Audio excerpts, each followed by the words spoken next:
അല്ല, കൊല്ലം സുധി എന്നുള്ള അദ്ദേഹത്തിന്റെ മരണം, കൊല്ലം സുധി മരിച്ചു എന്നുള്ളൊരു വാർത്ത ഈ എല്ലാവരെയും ഭയങ്കര അധികം ഷോക്കിംഗ് ആയിട്ടുള്ള ഒരു ന്യൂസ് ആയിരുന്നു. എല്ലാവരെയും വിഷമത്തിലാക്കിയ ഒരു ന്യൂസ് ആയിരുന്നു. അയ്യോ, കൊല്ലം സുധി മരിച്ചോ? എല്ലാവരും വിഷമത്തോടെയായിരുന്നു ആ ഒരു കാരണം അദ്ദേഹത്തിന് ഈ പറഞ്ഞ പോലെ പബ്ലിക്കിലുണ്ടായിരുന്ന റീച്ചും പബ്ലിക്കിൽ അദ്ദേഹത്തിനുണ്ടായിരുന്ന ഒരു ഇഷ്ടവും, അതുകൊണ്ട് എല്ലാവർക്കും അതൊരു വലിയൊരു നഷ്ടം തന്നെയായിട്ട് എല്ലാവരും പറയുന്നുണ്ടായിരുന്നു ആ സമയത്ത്. അനൂപ് എപ്പോഴായിരിക്കും ആ വാർത്ത പറഞ്ഞിട്ടുണ്ടാവുക? ആക്ച്വലി ഞാൻ അദ്ദേഹം മരിക്കുന്ന അന്ന് രാവിലെ അറൗണ്ട് 7-8 ടൈമിൽ ഞാൻ ഒരു ട്രിപ്പിന് പോയിരുന്നു വിത്ത് ഫ്രണ്ട്സ്. അതായത് ബർത്ത്ഡേ കഴിഞ്ഞ് വരുന്ന ദിവസങ്ങളാണ്. ഇപ്പം എൻ്റെ ബർത്ത്ഡേ കഴിഞ്ഞുള്ളൂ കഴിഞ്ഞ ദിവസം. അപ്പം അത് കഴിഞ്ഞ് ഞങ്ങൾക്ക് സമയമുള്ളപ്പോൾ ആ ഒരു നെക്സ്റ്റ് വീക്കിൽ ഒരു ട്രിപ്പ് പ്ലാൻ ചെയ്ത് അതിനു വേണ്ടി എല്ലാ പ്രിപ്പറേഷനൊക്കെ കഴിഞ്ഞ് കിടന്നുറങ്ങി ആ സമയത്ത് അലാം വെച്ച് എഴുന്നേക്കാൻ വേണ്ടി ഇരുന്നതായിരുന്നു. ഒരു 6 മണി സമയം. അപ്പോൾ അതിനു മുമ്പാണ് എനിക്ക് അവിചാരിതമായിട്ട് പല നമ്പേഴ്സിൽ നിന്ന് ഇങ്ങനെ കോൾ വന്നുകൊണ്ടിരിക്കുക. മോർണിംഗ് അല്ല, രാത്രി മുതൽ വരുന്നുണ്ട്. അപ്പോൾ ബേസിക്കലി ഞാൻ ഇങ്ങനെ അറിയാത്ത നമ്പർ രാത്രി ഒന്നും എടുക്കാറില്ല. മെജോറിറ്റി കേസിൽ സ്റ്റാർ മാജിക്കുന്ന സമയത്ത് അറിയാത്ത നമ്പർ ഒന്നും എടുക്കാറില്ല. അത്രയും ഇതുള്ളവർ എനിക്ക് വാട്സപ്പിൽ മെസ്സേജ് ചെയ്യുമോ എന്തെങ്കിലും ഉണ്ടായോ, കാരണം അത്രയും കോൾസ് വരാറുണ്ടായിരുന്നു. ചില സമയത്ത് നമ്പർ ലീക്കായിട്ടും വരാറുണ്ട്. അപ്പോൾ ചിലപ്പോൾ ഓഫീസിലൊക്കെ കണക്ട് ചെയ്ത് വരുന്നത്, ചിലപ്പോൾ UAE എന്നൊക്കെ വിളിക്കുന്ന ആൾക്കാരാണ്. പക്ഷെ ഞാൻ എടുക്കാറില്ല. അത്രയും വേണ്ട ആൾക്കാരൊക്കെ മെസ്സേജ് അയക്കും. അപ്പോൾ ഇതുപോലെ 2-3 കോൾസ് ഇങ്ങനെ വന്ന് കിടന്നു, ഞാൻ എടുത്തില്ല. അപ്പോൾ എൻ്റെ ഒരു ക്ലോസ് ഫ്രണ്ട് എന്നെ വിളിക്കുന്നു, അവൻ്റെ കോൾ വരുന്നു, അവനെ റിപ്പീറ്റ്ലി വിളിച്ചോണ്ടിരിക്കുക. അപ്പോഴാണ് ഞാൻ കാണുന്നത്. അപ്പോൾ ഉറക്കത്തിൽ ഞാൻ എടുക്കുമ്പോൾ പറയുന്നു, എടാ ഒരു ആക്സിഡൻ്റ് ഉണ്ടായിട്ടുണ്ട്, കൊല്ലം സുധി കുറച്ച് ക്രിട്ടിക്കലാണ്, അപ്പോൾ കൂടെ ബിനു അടിമാലി ഉണ്ട്, അങ്ങനെയാണ്, ഹോസ്പിറ്റലിലാണ്, ഇങ്ങനെ ഒന്ന് നീ സംസാരിക്കണം, കുറേ പേര് നിന്നെ ട്രൈ ചെയ്യുന്നുണ്ട് ഹോസ്പിറ്റലിൽ നിന്ന് പറഞ്ഞു. അപ്പോൾ ഓക്കെ. അതിൻ്റെ തലേദിവസത്തെ കാര്യം എന്താണെന്ന് വെച്ച് കഴിഞ്ഞാൽ അതിൻ്റെ ഒരു 3 days മുമ്പ് ഞങ്ങൾക്ക് ഷൂട്ട് ഉണ്ടായിരുന്നു. ഷൂട്ട് കഴിഞ്ഞ് ഇന്നൊരു ഇവൻറ്റ് നമ്മുടെ കോഴിക്കോട് ഹാപ്പൻ ചെയ്യുന്നുണ്ട്. അപ്പോൾ സാറിൻ്റെ അടുത്ത് പറഞ്ഞു സ്റ്റാർ മൈക്കിൽ ആരെങ്കിലുമൊക്കെ ഒന്ന് കണക്ട് ചെയ്ത് വിടണം എന്ന് പറഞ്ഞു. ഒരുപാട് പേര് അതിനകത്ത് നമ്മൾ സംസാരിച്ചു. പലരും വരുന്നുണ്ടായിരുന്നില്ല. ചിലവർക്ക് ഡേറ്റ് പ്രശ്നം, ചിലവർക്ക് യാത്ര ചെയ്യാൻ പ്രശ്നം, അങ്ങനെയൊക്കെ പറഞ്ഞ് പലരും മാറി. അവസാനമാണ് സുധിച്ചേട്ടൻ അതിനകത്ത് അലൈനാവുന്നത്. ബിനു അടിമാലി ഉണ്ടെന്ന് പറഞ്ഞപ്പോൾ സുധിയും കയറി. അങ്ങനെ വന്ന് അപ്പം എന്നെ പോകുമ്പോൾ എന്നെ വിളിച്ചു, അനുവേട്ടാ ഞാൻ പോവാണേ, പോയി ഷോ ഒക്കെ അറ്റൻഡ് ചെയ്ത് വരാം. ഞാൻ അപ്പോഴേ പറഞ്ഞു, പഴയ ജഗദീഷൊന്നും പോയി കാണിക്കരുത്, ഇവിടെ മര്യാദയ്ക്ക് പോയി സംഭവമൊക്കെ ചെയ്യണം. അപ്പോൾ അതിന് ശേഷം എല്ലാവരും പറഞ്ഞു എൻ്റെ അടുത്ത്, സുധി ഭയങ്കരമായിട്ടൊന്ന് പെർഫോം ചെയ്തൊരു സ്റ്റേജ് ആയിരുന്നു അത്. ഭയങ്കര കയ്യടിയായിരുന്നു. പുള്ളി സിംഗിളായിട്ടൊന്ന് പെർഫോം ചെയ്ത് ഒരുപാട് അവിടെ കയ്യടി വാങ്ങി എന്നൊക്കെ പറഞ്ഞു. അപ്പോൾ അതെല്ലാം ഇത് കഴിഞ്ഞിട്ടാണ് ഞാൻ അറിയുന്നത്. അപ്പോൾ ഞാൻ പറഞ്ഞു ഓക്കെ. അപ്പോൾ അവിടെ പോകുന്നു. രാത്രി എനിക്ക് ഇപ്പോഴും ആ മെസ്സേജ് ഇപ്പോൾ കിടപ്പുണ്ട് എനിക്ക്. അവിടെ എല്ലാവരും കൂടെ നിന്ന് ഫോട്ടോ എടുത്തിട്ട് എനിക്ക് അയക്കുന്നത്, അവിടെ നിന്ന് യാത്ര ചെയ്യുന്നതിന് മുമ്പ്. അപ്പോൾ അടിമാലിയും ബാക്കിയെല്ലാം കുറച്ച് ആർട്ടിസ്റ്റൊക്കെ ആയിട്ട് എനിക്ക് ഫോട്ടോ ഇട്ടിട്ടുണ്ട്. ആ ഫോട്ടോ ഞാൻ കണ്ട് രാത്രി അതിൻ്റെ എന്തോ പറഞ്ഞു വെച്ചു. അതിനുശേഷമാണ് ഞാൻ ഈ ഇൻസിഡൻറ്റിനെ പറ്റി അറിയുന്നത്. അപ്പം ഞാൻ ആദ്യം കേട്ടപ്പോൾ കുഴപ്പമില്ല, ഉറക്കത്തിൽ നിന്ന് എണീറ്റ് വരികയാണ്. അപ്പോൾ കുഴപ്പമൊന്നും ഉണ്ടാവില്ല, ഓക്കെ ആയിരിക്കും. അപ്പം നമ്മളങ്ങനെ ആശ്വസിക്കാനാണ് ശ്രമിക്കുന്നത്. അപ്പം നമ്മൾ അങ്ങനെ അത്രയും ക്രിട്ടിക്കൽ ചിന്തിക്കുന്നില്ല. അപ്പോൾ അവിടെ നിന്ന് തന്നെ വിളിക്കുന്നു, ഹോസ്പിറ്റലിലാണ്, വെന്റിലേറ്ററിലേക്ക് കയറ്റി, എന്തൊക്കെയോ പ്രശ്നങ്ങളുണ്ട്, പുറത്ത് ഞാൻ കണ്ടു സംസാരിച്ചു എന്ന് പറഞ്ഞു. അപ്പോൾ എനിക്ക് കുറച്ച് ആശ്വാസമായി. കണ്ട് സംസാരിച്ച ആളല്ലേ, പിന്നെ അങ്ങനെ കുഴപ്പമൊന്നും ഉണ്ടാവില്ല. അതിന് 10 മിനിറ്റ് കഴിഞ്ഞപ്പോഴും ചേട്ടൻ പോയി എന്നൊക്കെ പറഞ്ഞു. ഞാൻ പെട്ടെന്ന് എനിക്ക് എന്താണെന്നൊന്നും മനസ്സിലായില്ല. പകുതി ഉറക്കത്തിൻ്റെ മൂടും എല്ലാം കൊണ്ടും ഒരു മരവിപ്പായിരുന്നു. ശരി, കുറേ നേരം ഒരു മരവിപ്പായിരുന്നു. അപ്പം ഞാനതിങ്ങനെ ഇരുന്ന് ആലോചിച്ചു, എന്ത് ചെയ്യാം, ഒന്നും പിടികിട്ടുന്നില്ല. അപ്പം ഞാൻ പെട്ടെന്ന് ആരെങ്കിലും വിളിക്കണമല്ലോ എന്നൊക്കെ വിചാരിച്ചു. സമയം ഇങ്ങനെ വെളുത്തുകൊണ്ടിരിക്കുന്നേ ഉള്ളൂ, ആരെ വിളിക്കും പെട്ടെന്ന് എന്നൊക്കെ വിചാരിച്ചു. അങ്ങനെയാണ് ഞാൻ നമ്മുടെ ഇവിടെ ഏതെങ്കിലും ആർട്ടിസ്റ്റോ നമ്മുടെ കൂടെയുള്ള ആൾക്കാരോ, അപ്പോൾ നമ്മുടെ കൂടെയുള്ള മിക്കവാറും ആൾക്കാർ പലരും കൊച്ചിയിലില്ല, ക്രൂ. അപ്പോൾ ഓഫീസിൽ വിളിക്കാമെന്ന് വെച്ച് കഴിഞ്ഞാൽ സാറിനെ എങ്ങനെ വിളിക്കുന്ന, ഈ വെളുപ്പകാലത്ത് എങ്ങനെ വിളിക്കുന്നൊക്കെ പറഞ്ഞ് അവസാനം ഞാൻ ബിനീഷിനെ വിളിക്കണം. ബിനീഷ് ബാസ്റ്റിൻ ഫോർട്ട് കൊച്ചിയിലുണ്ടായിരുന്നു. ഇവിടെ ഏറ്റവും ക്ലോസ്ലി അടുത്ത് ആക്സസിബിൾ ബിനീഷ്. അപ്പോൾ ഞാൻ ബിനീഷിൻ്റെ അടുത്ത് പറഞ്ഞു, ബിനീഷ് ഇങ്ങനെ സംഭവം ഉണ്ട്, നമുക്കൊന്ന് അവിടം വരെ പോയാലോ എന്ന് പറഞ്ഞു. അപ്പോൾ തന്നെ ഞാൻ ബിനീഷ് വരാമെന്ന് പറഞ്ഞു.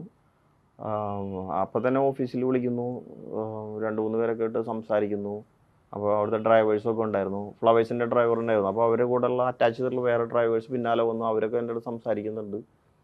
അവിടെ എത്തുന്നത് വരെ എനിക്ക് എന്തൊക്കെയോ സംഭവിക്കുന്നു, ഒന്നും മനസ്സിലാവുന്നില്ല. പലരും വിളിക്കുന്നു. അപ്പോൾ എന്നെയാണ് ഏൽപ്പിച്ചിരിക്കുന്നത് സുധീരെ വീട്ടിൽ അറിയിക്കാൻ. അപ്പോൾ അപ്പോൾ ഞാൻ വണ്ടിയിലിരിക്കുന്നുണ്ട്. അപ്പം ഞാൻ സാധാരണ എല്ലായിടത്തും സെൽഫ് ഡ്രൈവ് ചെയ്താൽ പോകാറ്, കമ്പനിയിൽ നിന്ന് വണ്ടി എടുത്തില്ല. അപ്പോൾ ബിനീഷ് വന്നതുകൊണ്ട് ബിനീഷിൻ്റെ വണ്ടി ഞാൻ കയറിയിരുന്നു. അപ്പോൾ എനിക്കൊരു കംഫർട്ടബിൾ ഒരാളും വേണം സംസാരിച്ച് പോകാൻ വേണ്ടി, ഷെയർ ചെയ്ത് പോകാൻ വേണ്ടി. അപ്പോൾ ഞാനിങ്ങനെ ഇരിക്കുകയാണ്. അപ്പോൾ എൻ്റെ അടുത്ത് ഹോസ്പിറ്റലിൽ നിന്ന് പറഞ്ഞു, പോയി ഇനൊന്നും ചെയ്യാനില്ല, ചേട്ടൻ ഔദ്യോഗികമായിട്ടും അവരെ അറിയിക്കണം എന്ന് പറഞ്ഞു. അപ്പോൾ ഇത് എങ്ങനെ അറിയിക്കും എന്നുള്ളതാണ് കാര്യം. സുധി ചേട്ടൻ എപ്പോഴും ഷൂട്ടിൻ്റെ ഇടയ്ക്ക് തന്നെ കട്ട് ചെയ്ത് കഴിഞ്ഞാൽ അപ്പോൾ പോയി നേരെ വിളിക്കും, ഭാര്യ വിളിച്ചിട്ടുണ്ട്, മകൻ വിളിച്ചിട്ടുണ്ട് എന്നൊക്കെ പറയുന്ന ആളാണ്. അപ്പോൾ രാവിലെ 6 മണിക്ക് വിളിച്ച് ഞാൻ എങ്ങനെ പറയുന്നത്? അപ്പോൾ എനിക്കൊരു പിടിയും കിട്ടുന്നില്ല. ഞാൻ കൈയൊക്കെ കുറച്ച് വിറച്ച് കുറച്ച് നേരമൊക്കെ ഇരുന്ന്. അപ്പോൾ ഞാൻ കൊടുങ്ങല്ലൂർ പോയിക്കൊണ്ടിരിക്കുക. കൊടുങ്ങല്ലൂരായിരുന്നു, ഹോസ്പിറ്റലിലാണ് സുധിയുള്ള ആ സമയത്ത്. ഞാൻ പോകുന്ന സമയത്ത് കോൾ ചെയ്യുന്നു. അപ്പോൾ ആദ്യം രേണു തന്നെ എടുക്കുന്നതെന്ന് തോന്നുന്നു, രേണു തന്നെ എടുത്ത്. അപ്പോൾ രേണു എടുത്തതിന് ശേഷം ഞാൻ പറഞ്ഞു, സുധിക്കൊരു ആക്സിഡൻറ്റ് പറ്റിയിട്ടുണ്ട്, കുഴപ്പമുണ്ടല്ലോ, ഞാൻ ഹോസ്പിറ്റലിൽ വരെ പോവാണ്, ബാക്കി കാര്യങ്ങൾ അറിയിക്കാം, കുറച്ച് ക്രിട്ടിക്കലാണ് എന്നൊക്കെ പറഞ്ഞു വെച്ചു. അപ്പോൾ അതിനുശേഷം പെട്ടെന്ന് അവർ പേടിച്ചു.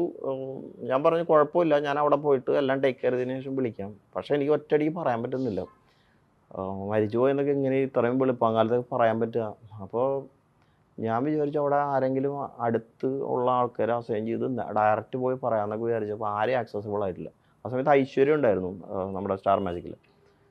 ഐശ്വര്യ കുറച്ച് ഓടിയെത്തുന്നത് കൊണ്ട് അതൊരു കുറച്ച് ബുദ്ധിമുട്ടായി എനിക്ക് തോന്നി.